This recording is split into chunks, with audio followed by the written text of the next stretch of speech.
முதல்ல மணமக்களுக்கு நாம் அனைவரும் நம்முடைய வாழ்த்துக்களை தெரிவிச்சுக்கிறோம்.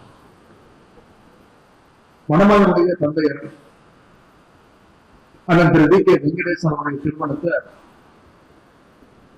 நம்முடைய இனமான பேராசிரியர் தாத்தா அவர்கள் தான் நடத்தி வச்சார். இன்றைக்கு வெங்கடேசன் மகனுடைய திருமணத்தை நான் நடத்தி வைக்கின்ற அந்த பெருமையை பெற்றிருக்கின்ற அந்த வாய்ப்புக்கு முதல்ல என்னுடைய நன்றியை தெரிவிச்சுக்கிறேன். அண்ணன் வெங்கடேசனுடைய குடும்பத்தை பொறுத்த வரைக்கும் அவருடைய தந்தை மறைந்த தோழர் திரு ஐயா கலியமூர்த்தி அவர்கள் கம்யூனிஸ்ட் இயக்கத்துல பொது உடைமை இயக்கத்துல வெளிச்சிறப்பாக பணியாற்றினார். ஆனால் வெங்கடேசன் அவர்கள் நம்முடைய தலைவர் அவர்கள் ஈர்க்கப்பட்டு இன்றைக்கு திராவிட முன்னேற்ற கழகத்தில் இணைந்து சிறப்பாக பணியாற்றி வருகின்றார்.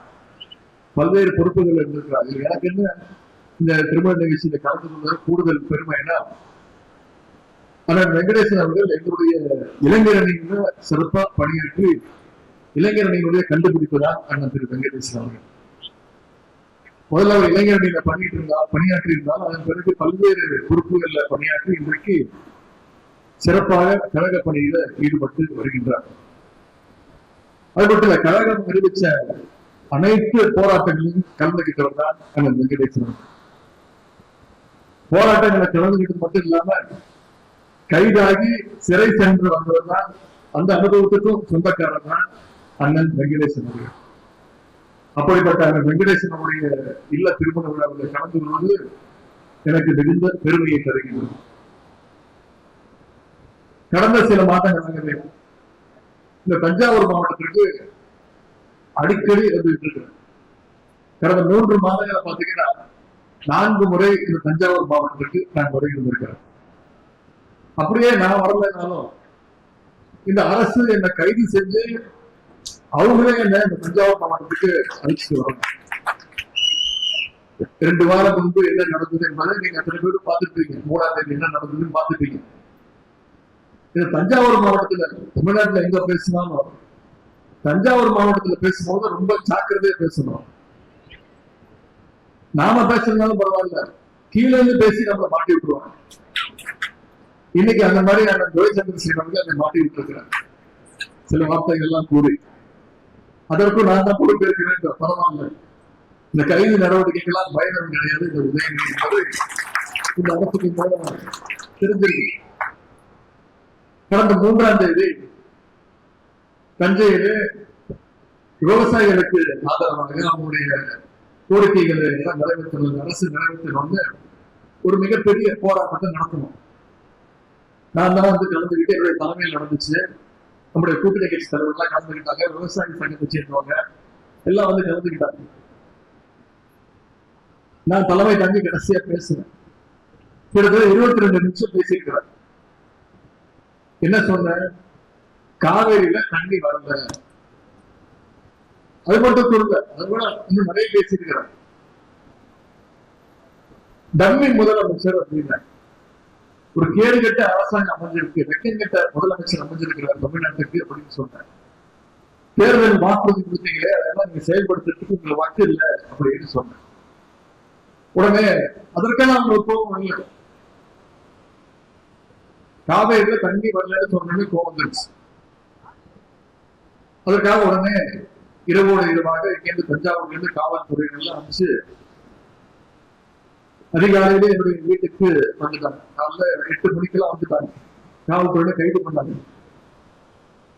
காவல்துறையினர் என்னை கைது பண்ணி தஞ்சாவூருக்கு அழைச்சிட்டு வராங்கன்னு தெரிஞ்சதுமே டெல்டாவில் இருக்கக்கூடிய அனைத்து உடன்பிறப்புகளும் நீங்க தஞ்சையில ஒன்று கூடிட்டீங்க. அதனால தஞ்சாவூர் போனா நிச்சயம் நம்மளால சமாளிக்க முடியாதுன்னு துரை சந்திரசேகரன் சொன்னாங்க. பார்த்தீங்களா, காவல்துறையினர் வண்டிய செங்கிப்பட்டி ஸ்டேஷனுக்கு திருப்பிட்டாங்க. அது மட்டும் இல்ல, நீதிமன்றத்துல இந்த அரசு போய் மன்னிப்பு கேட்டுச்சு. என்ன சொன்னாங்க, நாங்க ஒரு கைதெல்லாம் பண்ணலைங்க, விசாரிச்சுட்டு விட்டுருவோம் அப்படின்னு பல்ட்டி அடிச்சாங்க. நம்முடைய வழக்கறிஞர்கள் நீதிமன்றம் போய் கைது பண்ணக்கூடாதுன்னு அவங்களுடைய வாதங்கள்லாம் எடுத்து வச்சாங்க.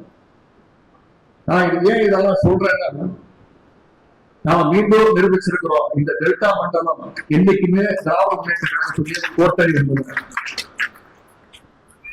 ஏற்கனவே சட்டமன்ற தேர்தல் நீங்க புரிய வச்சீங்க. திரு அன்பில் மகேஷ் அவர்கள் சொல்லும்போது குறிப்பிட்டு பேசினார். டெல்டா மாவட்டங்களில் இருக்கக்கூடிய சுமார் 30 தொகுதிகள்ல வெறும் 4 சீட் மட்டும்தான், 4 தொகுதிகள் மட்டும்தான் இன்றைக்கு இருக்கக்கூடிய ஆளுங்கட்சி ஜெயிச்சிருக்கிறாங்க. இந்த புதிய அரசு அமைந்ததிலிருந்து கடந்த 104 நாட்களாக 105 நாட்களாக இந்த அரசால அதிகம் பாதிக்கப்பட்டது யாரும் பாத்தீங்கன்னா விவசாய பெண்கள் மட்டும்தான். அதற்கு ஒரு சின்ன உதாரணம், இதற்கு முன்பு இருந்த நம்முடைய திராவிட மாடல் அரசு, நம்முடைய தலைவர் அவர்கள் முதலமைச்சராக இருக்கும்போது கடந்த 5 வருஷம் மேட்டூர் அணையிலிருந்து சரியா ஜூன் 12ஆம் தேதி அன்னைக்கு தண்ணி திறந்து விட்டுருவாங்க. இன்னும் சொல்ல போனா சில விடங்கள் அந்த தேதிக்கு முன்பாகவே தண்ணீர் நம்முடைய தலைவர் அவர்கள் திறந்து விட்டுருக்கிறாங்க. ஆனா இவங்க ஆட்சிக்கு வந்து இன்னைக்கு என்ன நிலைமை? ஜூன் மாசம் முடிஞ்சு, ஜூலை மாசம் முடிஞ்சு, இப்ப ஆகஸ்ட் மாசம் முடிய போகுது. இது வரைக்கும் மேட்டூர்ல இருந்து தண்ணி கடந்து விடணும். காவேரியில தண்ணி இல்ல. டெல்டா பகுதியில குறுவை சாகுபடி மொத்தமா இன்னைக்கு பாதிக்கப்பட்டிருக்கு. அதனாலதான் நான் இன்னைக்கு போராட்டத்துல பேசும்போது சொன்னேன், சட்டமன்றத்திலேயே மீண்டும் பேசினேன், விவசாயிகளுக்கு தயவு செய்து அரசு வறட்சி நிவாரணம் கொடுக்கணும். அதற்கு முதலமைச்சர் தான் பதில் சொன்னாங்க. பதில் சொல்றேன்னு சொல்லி ஏற்கனவே சிறப்பு தொகுப்பு கொடுத்துட்டோம் அப்படின்னு நான் சொன்னேன். தயவுசெய்து முதலமைச்சர் அவர்களே, சிறப்பு தொகுப்புக்கும் வறட்சி நிவாரணத்துக்கும் வித்தியாசம் இருக்கு, முதல்ல தெரிஞ்சுக்கிட்டு பேசுங்க அப்படின்னு அவை சொன்னேன். இன்னைக்கு விவசாயிகளுக்கு வறட்சி நிவாரணம் கொடுக்க அரசு கிட்ட நிதி இல்லைன்றாங்க. ஆனா என்ன பண்ணிருக்கிறாங்க, ஆளுங்கட்சி இருக்கக்கூடிய சட்டமன்ற உறுப்பினர்களுக்கு கார் வாங்கி கொடுக்கறதுக்கு இந்த அரசு முடிவு பண்ணிருக்கு. அதற்கு எங்கிருந்து வந்தது பண்ணுது?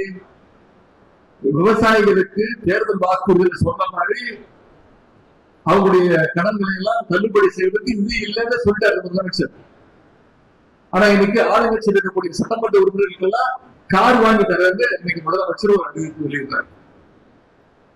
நம்முடைய தலைவர் தெளிவா சொல்லிட்டார். நான் இன்னைக்கு சபையிலே பதிவு செஞ்சிருக்கிறேன், திராவிட முன்னேற்ற கழக சட்டமன்ற உறுப்பினர்கள் எங்களுக்கு யாருக்கும் கார் தேவையில்லை, இந்த அரசு கொடுக்கக்கூடிய அந்த வாகனம் தேவையில்லை, முதல்ல நீங்க விவசாயிகளுடைய பிரச்சனையை தூக்குறீங்க அப்படின்னு சபையில சொல்லிட்டேன். அதுக்கும் சண்டைக்கு வராங்க.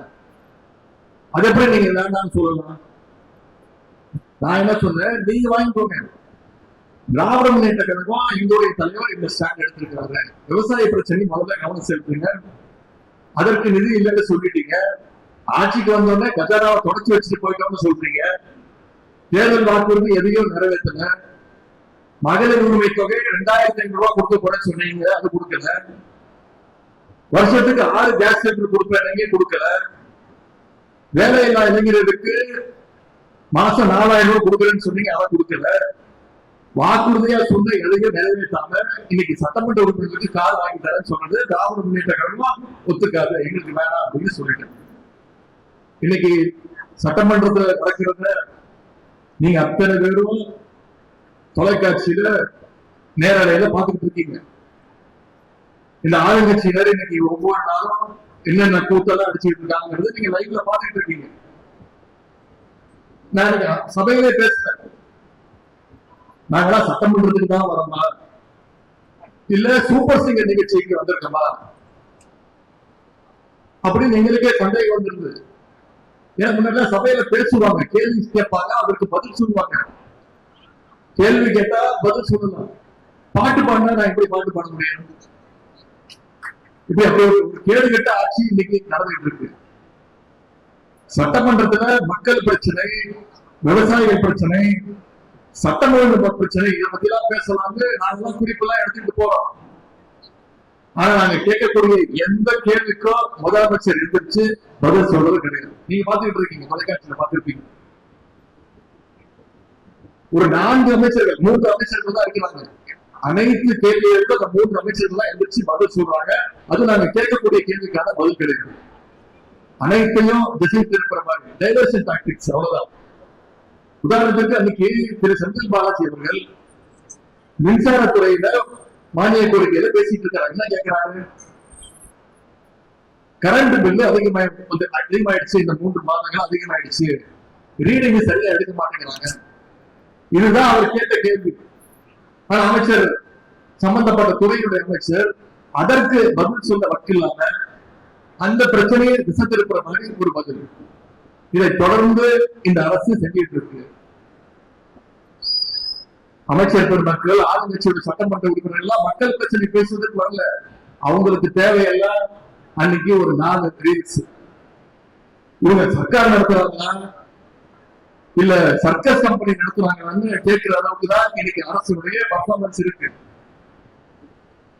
இதையே கொஞ்சம் ரிவைண்ட் பண்ணி பாருங்க. போன 5 வருஷம் நம்முடைய கழக தலைவர் அவர்கள், நம்முடைய தலைவர் அவர்கள் இந்தியாவிலே நம்பர் 1 ஸ்டேட்டாக நம்முடைய தமிழ்நாட்டை கொண்டு வந்தாங்க. 11.19% வளர்ச்சியோடு இந்தியாவில டெவலப்பிங் ஸ்டேட்ல நம்பர் 1 ஸ்டேட்டாக தமிழ்நாடு இருந்தது. இன்னைக்கு அதை கொண்டு போய் பாதாளத்தில் தங்கிட்டாங்க. இன்றைக்கு இந்த அரசாங்கம் ஒரு டம்மி அரசாங்கமாக தமிழ்நாட்டுடைய வளர்ச்சியை பின்னாடி இழுத்துட்டு போயிட்டு இருக்கிறாங்க, தள்ளிட்டு இருக்கிறாங்க. தமிழ்நாட்டில் நடக்கிற எந்த பிரச்சனை பற்றியும் இன்றைக்கு இருக்கக்கூடிய முதலமைச்சருக்கு கவலை கிடையாது. இதெல்லாம் இன்னைக்கு மக்கள் பார்த்து இப்பதான் உணர ஆரம்பிச்சிருக்கிறாங்க. எனவே விரைவில் இந்த ஆட்சியாளருடைய ஆணவத்திற்கும் கோமாளித்தனத்திற்கும் மக்கள் ஒரு சரியான பாடத்தை புகட்டுவாங்க சொல்லி உங்க அத்தனை பேர் சார்பாக மணமக்களை மீண்டும் வாழ்த்தி, மணமக்களுக்கு ஒரு வேண்டுகோள். மணமக்கள் 20 பேர் நன்கு படித்தவர்கள், அதிக அட்வைஸ் பண்ண தேவையில்லை, MBA படிச்சிருக்கிறாங்க. அவங்களுக்கு ஒரே ஒரு வேண்டுகோள், அவங்களுக்கு பிறக்கக்கூடிய குழந்தை அது ஆண் குழந்தையாக இருந்தாலும் சரி, பெண் குழந்தையாக இருந்தாலும் சரி, அதற்கு ஒரு அழகான ஒரு தமிழ் பெயரை அவங்க சூட்ட வேண்டும் என்று கூறிக்கொண்டு மணமக்களுக்கு மீண்டும் ஒருமுறை நீங்க அத்தனை பேர் சார்பாக என்னுடைய வாழ்த்துக்களை தெரிவித்து விட வருகின்றேன். நன்றி, வணக்கம்.